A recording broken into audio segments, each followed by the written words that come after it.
Le chiffre du jour à présent, plus 17,6%. C'est la hausse du nombre de dossiers de surendettement déposés en 2023 à la Banque de France dans les Ardennes.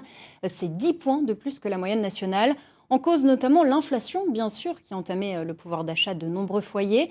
Alors, qui sont les personnes les plus touchées? Élément de réponse dans ce reportage signé Geoffrey Tridon avec Paul-Antoine Boudet.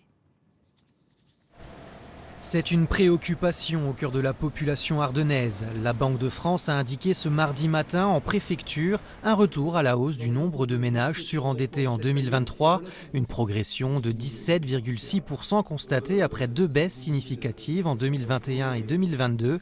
Le directeur tient à relativiser ce chiffre. Notre année de référence, c'est toujours l'année 2019 qui était avant la pandémie de Covid.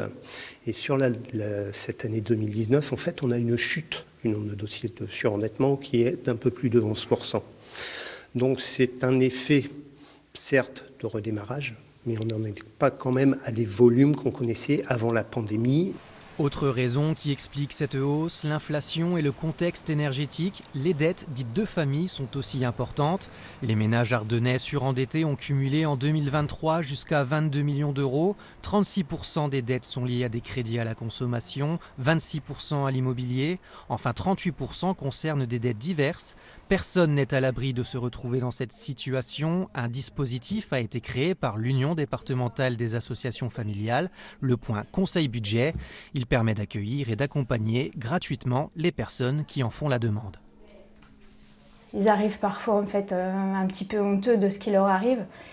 Et on essaye de trouver des échéanciers, d'ouvrir des droits qui ne sont pas ouverts, de l'aide.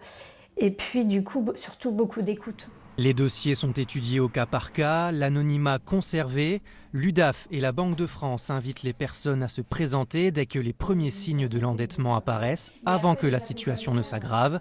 Car si 4 millions de dettes ont pu être effacées l'année passée, ce n'est pas le cas pour tout le monde, d'autant que d'autres inquiétudes persistent quant au contexte économique de 2024.